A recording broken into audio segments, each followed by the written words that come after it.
Halo, assalamualaikum warahmatullahi wabarakatuh. Berjumpa lagi dengan channel saya Bian Erino. Di kesempatan kali ini saya masih sharing tentang tutorial dan cara kerja ya. Di sini saya sedang memperbaiki slab ataupun lantai dak yang crack ataupun yang sudah retak dan menyebabkan kebocorannya. Di sini kita akan tambal menggunakan waterproofing seperti ini. Crack dia seperti ini. Nah, yang ini kita ada tambah bentuknya seperti ini bila ada finishing. Ini menggunakan waterproofing ya, semen waterproofing. Dan seperti inilah crack dia sangat panjang dan lebar dan ini menyebabkan kebocoran di bawah slab sana dan mengakibatkan air itu menitik. Jadi kita akan tambal di sini menggunakan waterproofing dan cara-caranya kita akan tunjukkan di sini sebentar lagi.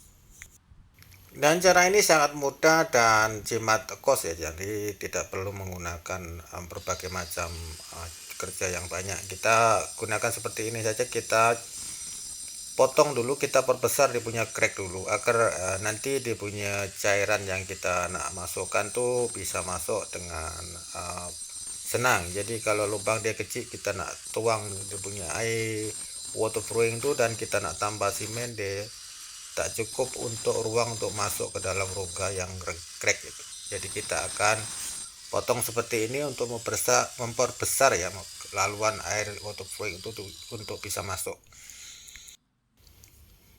Dan yang crack itu kecil seperti ini, jadi kita akan potong besar sedikit ya, biar nanti kita nak tambah simen dan memasukkan cairan itu bisa mudah dan banyak dan senang masuk. Jadi kalau lubang dia kecil dia susah, jadi kita akan potong menggunakan grinder. Kita tak gunakan untuk menggunakan pemecah simen dengan hammer, jadi kita pakai grinder biar lebih cepat dan efisien waktunya. Oke, dan kita menggunakan grinder ya untuk memotong ini, menggunakan mesin grinder ini.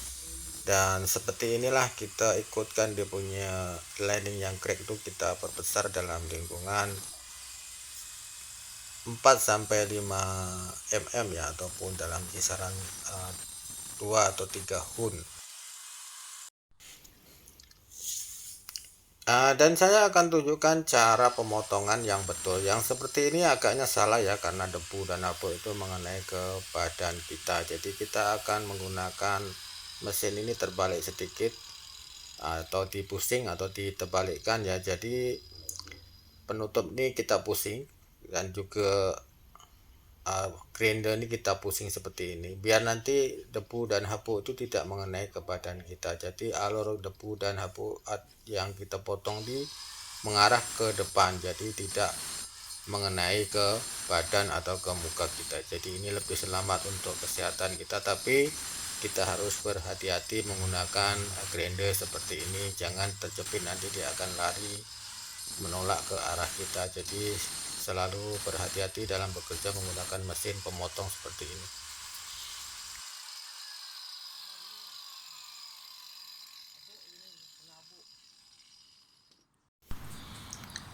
Oke, seperti inilah selepas kita potong atau perbesar lubang dia. Jadi nanti kita nak tambah waterproofing simen tuh dia boleh ada ruang untuk masukkan simen tuh. Jadi bila nak tuang air dalam waterproofing itu pun boleh juga masuk dengan senang. Jadi kita seperti inilah, kita perbesar, jangan seperti kecil macam itu, kita akan susah untuk memasukkan cairan dia.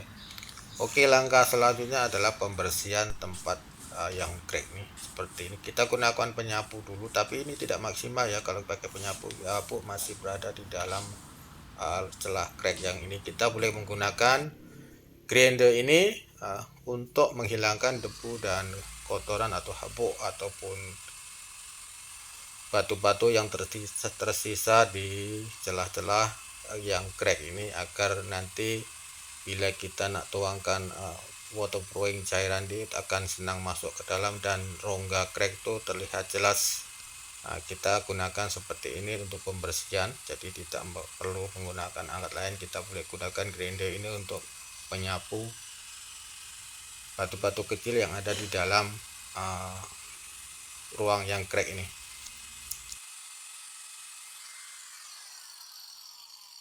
Nah, di sini kita bisa lihat ya perbedaan yang belum disapu dengan grinder dan yang sudah. Ini yang belum ya, kelihatan masih ada kotoran di celah-celah ini, dan yang ini yang sudah kelihatan ada ruang rongga yang bersih. Nah, di sini kita akan lihat bagaimana grinder ini berfungsi untuk menyapu debu-debu yang ada di celah crack yang baru kita potong tadi. Jadi seperti ini, dia akan terbang dan yang batu kecil-kecil dan debu itu akan hilang di celah-celah itu, dan nanti kita akan senang menambah lubang ini dengan cairan dan juga semen. Nah, jadi dengan alat grinder ini kita tidak perlu membawa alat yang lain seperti blower dan juga vacuum. Kita perlu hanya menggunakan ini saja sudah cukup. Jadi langkah selanjutnya adalah kita akan menuang air ini untuk membersihkan lebih maksimal lagi, dan biar lantai ini tidak kering ya, nanti bila kita tambah semen tuh dia akan lambat sedikit untuk cepat kering, jadi tidak menjadi crack balik. Jadi kita akan tuang air ini untuk membasahi dulu, biar nanti cairan yang kita nak tuangkan itu senang masuk dan juga tak tersangkut di tengah-tengah, jadi dia terus masuk ke dalam sekali. Oke, untuk menuangkan air ini kita tidak perlu membasahi semua lantai ya, kita cukup dari tempat yang crack saja agar nanti tidak basah semua kemana-mana, jadi kita senang bekerja. Dan kita gunakan alat ini atau kita beli di kedai hardware atau kita buat modifikasi seperti yang saya buat ini, botol hunter plus dengan alat untuk seperti yang ujung tajam ini, biasa untuk silikon dia punya kepala itu, saya buat modifikasi untuk saya letakkan di botol hunter plus, jadi saya tidak payah beli ya, gunakan modifikasi. Oke, selepas kita tuangkan lapisan air pertama, kita lihat masih kering, kita akan tambah lagi dengan air lagi agar dia punya lantai ini betul-betul basah dan lembab. Jadi nanti cairan yang kita gunakan untuk menambah atau cairan waterproofing yang kita tuang nanti akan senang masuk. Jadi senanglah nanti kita nak masukkan cairan tuh kalau dia punya tempat yang crack tuh tak kering ya. Kalau kering nanti dia kadang-kadang susah nak masuk dan tersangkut di tengah-tengah, jadi air itu atau air waterproofing itu tidak masuk sampai ke dalam. Seperti itu.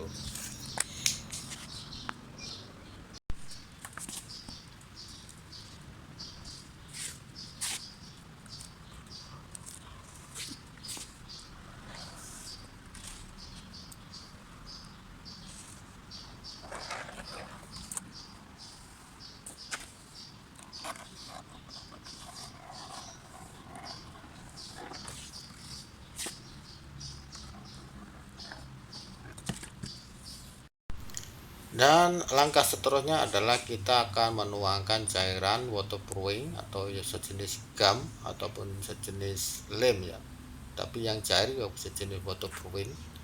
Ini kita gunakan warrior yang untuk konkrit, tambahan untuk konkrit simen ya, ataupun kita boleh gunakan untuk campuran pasang tile. Nah, kita masukkan cairan itu ke dalam botol ini lagi seperti ini. Kalau tidak ada botol, tidak boleh modifikasi, kita boleh beli, boleh senak sedikit. Nah, kita masukkan seperti ini, seperti yang saya buat, masukkan air tadi, dan ini hanya gam ataupun hanya cairan yang berbentuk seperti ini, cairan yang mengandung getah seperti ini, warnanya putih dan ini melekat. Kalau kita campur semen memang melekat dengan kuat, dan ini saya gunakan untuk menuangkan lapisan pertama agar nanti gam ataupun air waterproofing ini bisa menutup celah rongga yang ada di paling bawah sekali ya, sebab ini berbentuk air. Jadi kalau kita tuang ke dalam celah atau yang crack, dia akan terus masuk sampai ke bawah dan tidak tersangkut karena berbentuk seperti cairan dan juga gam ataupun lem. Ini berasaskan kalau tidak salah adalah getah ataupun karet.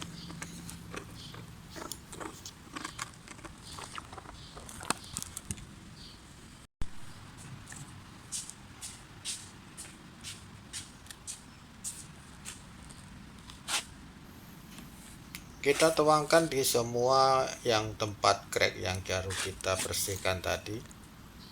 Dan di sini dia akan mengendap dengan cepat ya, kalau ruang crack itu sangat dalam. Nah, seperti ini dia cepat habis, dan kalau dia habis dan kering kita terus akan menuang atau menambah dia kembali agar cairan atau yang mengandung gam ini bisa masuk terus ke bagian crack yang paling bawah sekali, agar nanti bisa maksimal, agar tidak bocor lagi lah. Jadi kita boleh menambah atau menuangkan berulang-ulang sampai dia punya cairan itu penuh sampai ke atas dan tidak meresap atau mengendap habis ke bawah. Dan boleh kita seperti ini, dia cepat masuk ke dalam. Kalau kita tuangkan, kita boleh tambah lagi seperti ini. Nah, seperti ini. Kalau kita pakai ujung yang tajam, kita akan senang menambah. Jadi air yang mengandung gam ini tidak tercicir kemana-mana ya, tidak tumpah kemana-mana. Oke, langkah selanjutnya adalah kita akan menuangkan cairan waterproofing yang bercampur dengan serbuk simen dan juga air yang mengandung getah atau gam. Saya gunakan sejenis Sika Topsil dengan simen dia satu set. Jadi kita akan campurkan dia punya gam atau yang berbentuk susu ini, kita campur dengan simen dan kita aduk dengan rata agar berbentuk seperti cairan. Jangan terlalu kental, kita boleh menambah cairan lagi kalau terlalu kental. Jadi kalau terlalu kental nanti dia akan susah masuk ke dalam celah lubang. Jadi kita buat seperti cair nanti, dan kita masukkan di sini lagi di lubang ini. Jadi nanti kita senang nak tuangkan. Nah, kita lihat agak cair sedikit ya, nanti senang masuk ke dalam. Dan ini sudah dicampur dengan simen dan pasir halus ya, seperti ini, yang bermerek atau berbrand Sika Topsil. Nah, kita sudah masukkan dalam botol seperti ini, seperti tadi. Nah, baru kita masukkan cairan ini yang sudah dicampur dengan simen dan pasir halus atau satu set lah, Sika Topsil waterproofing. Nah, kita masukkan seperti ini ya, biar selepas langkah yang pertama tadi kita masukkan dia punya cairan gam, baru kita letakkan cairan waterproofing yang sebenarnya yang bercampur dengan simen dan pasir halus dan dicampur dengan air yang mengandung gam ataupun lem. Nah, seperti ini ya, kita tambahkan seperti ini, dan kita boleh menambah lagi cairan ini bila dia sudah mengendap ke dalam dan kelihatan kering. Tapi kalau untuk lantai yang akan ditambah dengan simen lagi, kita tak perlu menambah sampai penuh ya. Kita ada sisakan sedikit dalam satu hun untuk menambah lapisan paling akhir, yaitu menambah simen nanti. Jadi kita sisakan tidak terlalu penuh untuk menuangkan air ini. Bila dia kering sampai habis dan nampak atau kelihatan dia punya celah, kita akan terus menambah dia sampai dia berhenti mengendap. Nah, selepas kita tuangkan berbentuk seperti ini, bila sudah kering ini, selepas 1 hari kita tuangkan simen Sika Topsil waterproofing seperti ini, kelihatan rapat dan tidak mengendap lagi. Jadi langkah terakhir adalah kita akan menambah simen seperti ini agar nanti tidak agak-agak kelihatan cantik dan rata ya. Nanti kita akan menambah menggunakan semen dan terbuat juga dari waterproofing. Yang saya gunakan adalah Sika, Topsil atau bahan-bahan yang lain. Nah, seperti inilah kalau kita ada tambah semen, jadi tidak nampak crack lagi.